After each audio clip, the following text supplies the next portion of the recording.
कट्टरता थी कि जब एकलव्य ने कहा द्रोणाचार्य को कि मैं आपसे ज्ञान प्राप्त करना चाहता हूं धनुर्विद्या का, तो द्रोणाचार्य ने कहा कि नहीं, तुम ब्राह्मण नहीं हो। और एक कुटिलता से, एक चालाकी से अर्जुन को ऊंचा उठाने के लिए उसके हाथ का अंगूठा मंगवा दिया, मांग लिया कि तुम मेरे शिष्य ही हो, मेरी मूर्ति बना करके तुमने ज्ञान प्राप्त किया है, तो तुम अपना अंगूठा मुझे भेंट कर दो। गुरु ने अपने एक शिष्य को आगे बढ़ाने के लिए एक ऐसी व्यवस्था रखी जो कि आज भी निंदनीय है, और उसका फल उनको भोगना पड़ा महाभारत युद्ध में, जहां उनके ऊपर हजारों तीर बरसे और समाप्त हो गए। जब उनका अश्वत्थामा नरोवा कुंजरोवा, जब उनको मालूम पड़ा कि मेरा पुत्र अश्वत्थामा मारा गया, तो शांत होकर बैठ गए, युद्ध धनुष उठाना लायक नहीं रहे और बाणों से छिद गए। उसका फल वहां भी उनको भुगतना पड़ा, क्योंकि उन्होंने वहां पक्षपात किया।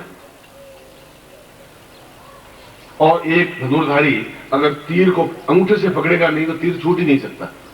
तीर के लिए अंगुली और अंगूठे की जरूरत है, उसको पकड़ करके खींचा जा सकता है, छोड़ा जा सकता है। जब अंगूठा ही ले लिया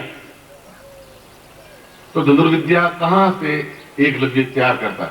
मगर फिर भी उन्होंने कुटिलता बरती और शिष्य अपने आप में पूर्ण समर्पण किया। उनका कोई बात नहीं, अंगूठा तो छोटी सी बात है। आप मुझे जो ज्ञान दिया आपके अप्रत्यक्ष रूप में, आपकी मिट्टी की मूर्ति बना के मैंने इतना बड़ा ज्ञान प्राप्त कर लिया, अब आप कह रहे हैं मैं तुम्हारा गुरु हूं, तो ये तो मेरा बहुत बड़ा सौभाग्य है कि आपने मुंह से ये तो कहा कि मैं तुम्हारा गुरु हूं। अंगूठा छोटी बात है, और तुरंत तीर से अंगूठों काट करके उनको भेंट कर दिया। और आज भी जितने भील हैं वे उंगलियों के माध्यम से ही तीर छोड़ते हैं, अंगूठे को उपयोग करते ही नहीं।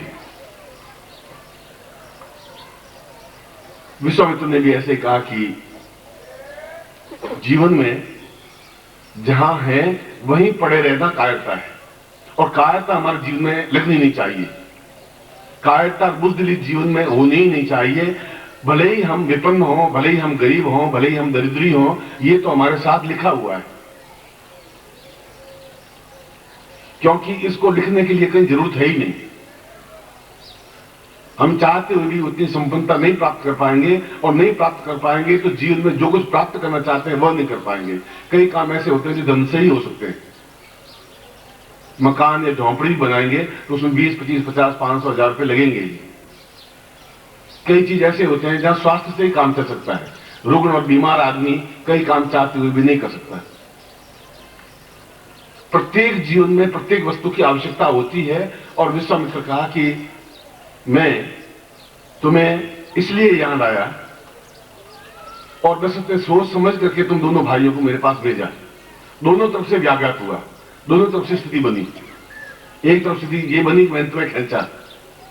मुझे मालूम था कि सैकड़ों क्षत्रिय व्यक्तित्व हैं, तुम दोनों को मैंने क्यों चुना, पीछे कोई कारण था। और तुम दोनों ही वशिष्ठ जैसे गुरु को छोड़ करके और मेरे पास दशरथ ने भेजा, उसका भी कोई हेतु था। आज आप इतने भारतवर्ष के अलग अलग कोने से आए तो उसमें दोनों हेतु रहे होंगे।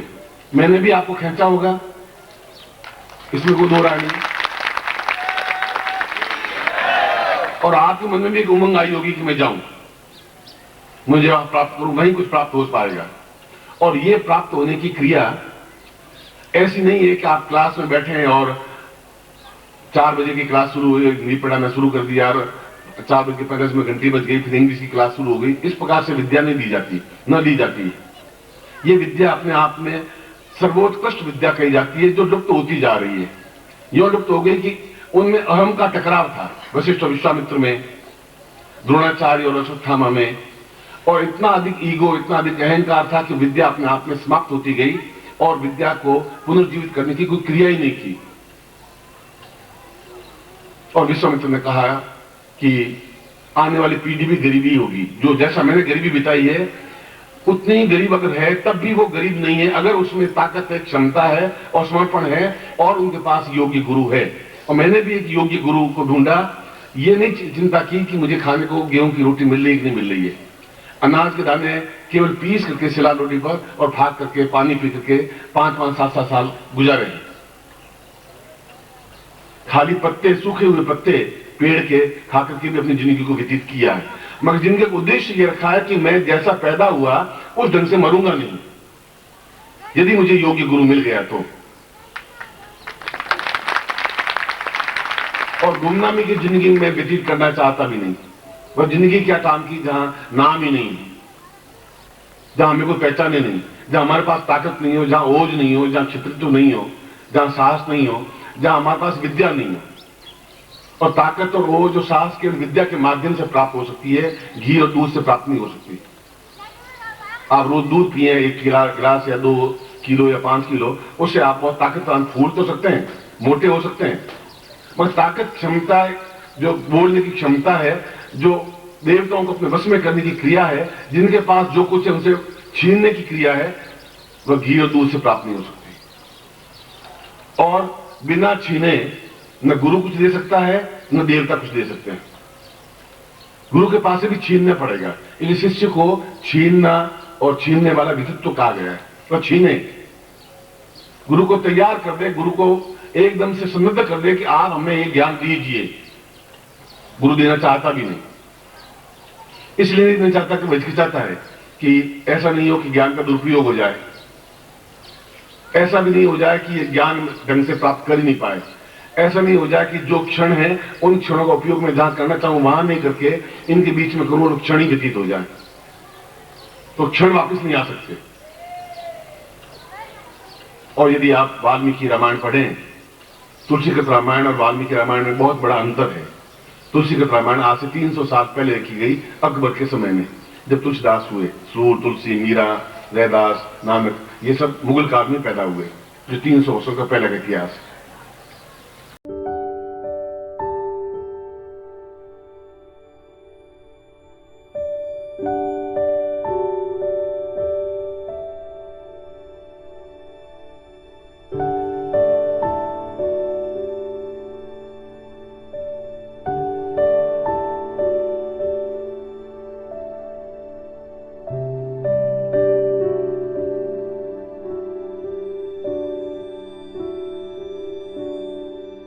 संवत 1680 ऐसी गंग के तीर, सावन शुक्ला सप्तमी, तुलसी तजियो शरीर।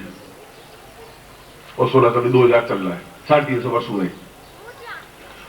तुलसी ने देखा है रामायण में राम को एक भक्त की तरह से, अपने इष्ट की तरफ से, और अपने इष्ट की कोई बुराई नहीं करता।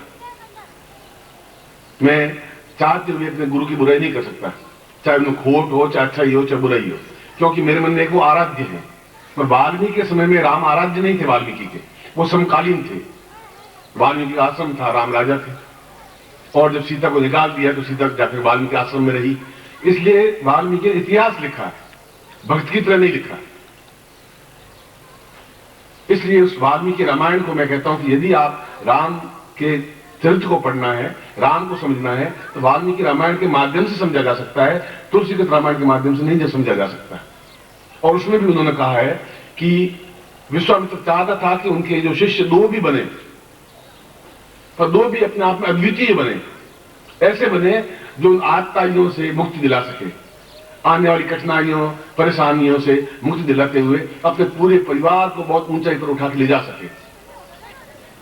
और जो अपने पूरे परिवार को ऊंचाई, आप और आपके बेटे, पोते, पड़पोते उस ऊंचाई पहुंचे कि 7 पीढ़ी पहले हमारे एक व्यक्तित्व ऐसा पैदा हुआ था हमारे घर में, जिन्होंने गरीबी से उन्नति की ओर हमें अग्रसर किया, जिसका फल हम आज भुगत रहे हैं, भोग रहे हैं। वह केंद्र बिंदु आप हो सकते हैं, और तब हो सकते हैं जबकि आपके पास ज्ञान होगा, कोई गुरु होगा। और राम कह रहे हैं कि मैं कितना दुर्भाग्यशाली हूं, ये राम के शब्द हैं, और मेरे जैसा दुर्भाग्यशाली कोई हो ही नहीं सकता, क्योंकि दुर्भाग्य मेरे ललाट पर लिखा हुआ है।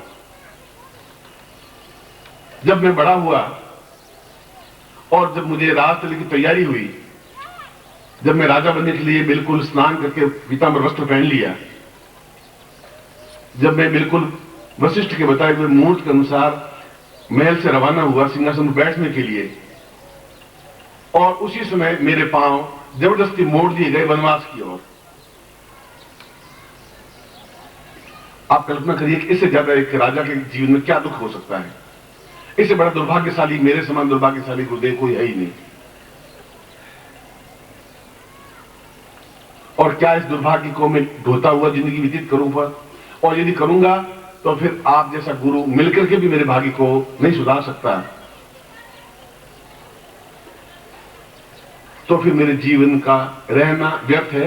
इसके अच्छा तो यह है कि मैं स्वयं मृत्यु को वर्ण कर लूं, कि मृत्यु का भी अपने आप में मंत्र है। उस मंत्र को आप मुझे समझा दें, सिखा दें।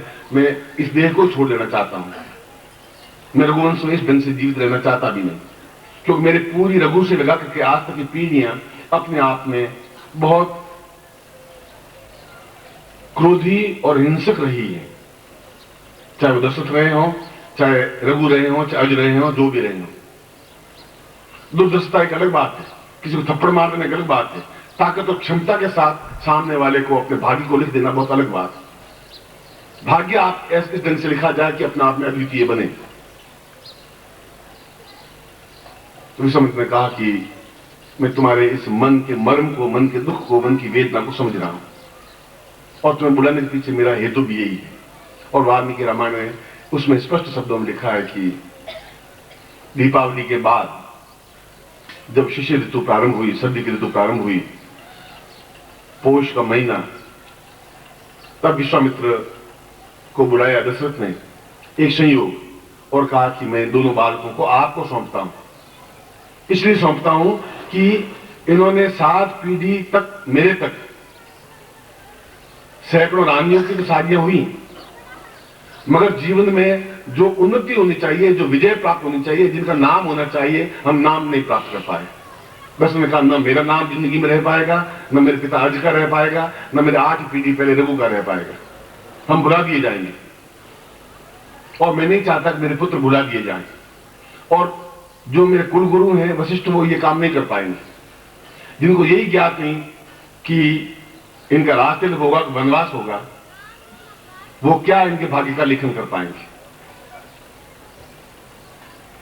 और विश्वामित्र दोनों को मुझे 2 चाहिए, न नौकर चाहिए। आप वहां मिलने के लिए आएंगे नहीं, ये अयोध्या में आपसे मिलने के लिए आएंगे नहीं, ये शर्त रहेगी आपकी मेरी। और जो कुछ मैं कहूंगा वह उनको करना पड़ेगा। धरती पे सोना, धरती पे बोलना पड़ेगा। इनके लिए मैं बिछोना नहीं बिछाऊंगा, तो मैं जैसा रखूंगा वैसा रहना पड़ेगा इनको। यदि ये शर्तें इनको मंजूर हैं तो आप मेरे साथ चलें। और वे दोनों पौष शुक्ला सप्तमी को उस अयोध्या से विश्वामित्र के साथ रवाना हुए। तब उनके पास कुछ नहीं था, न शस्त्र थे, न आभूषण थे, न वस्त्र थे, कुछ नहीं। सामान्य वस्त्र पहने हुए उस अयोध्या से बाहर निकले। और बाहर निकलने के बाद 7 दिन तक, 8 दिन तक गुरु बोले ही नहीं।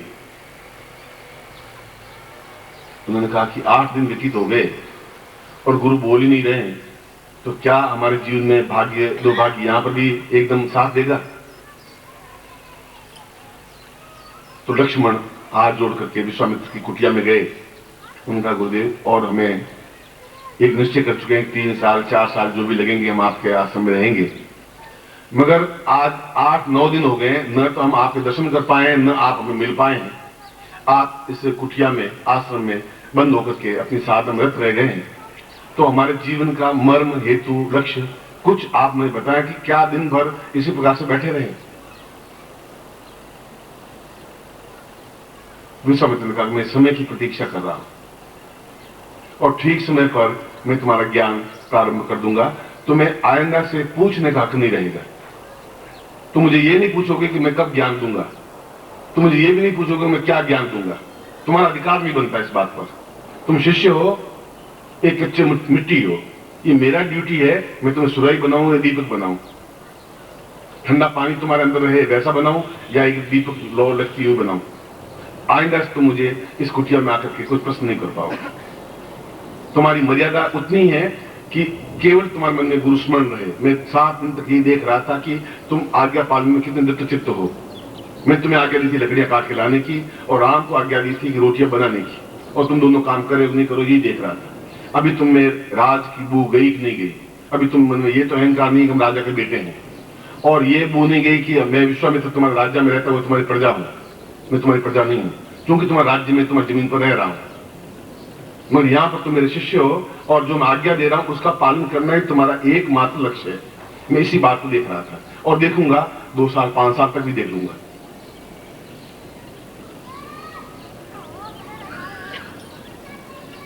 और लक्ष्मण आकर के इस श्लोक को बोल रहे हैं जो मैं आपको बोला। उसने कहा राम हमारा दुर्भाग्य पीछे नहीं छोड़ेगा।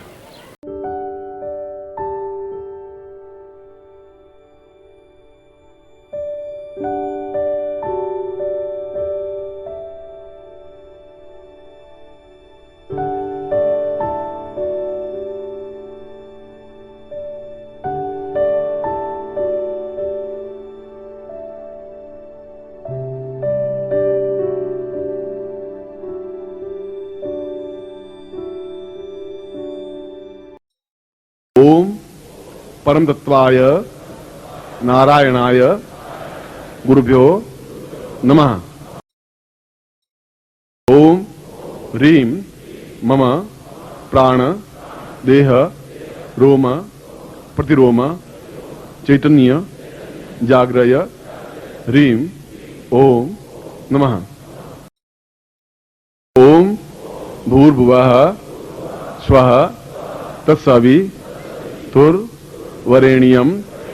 भर्गो देवस्य धीमहि धियो यो नः प्रचोदयात्।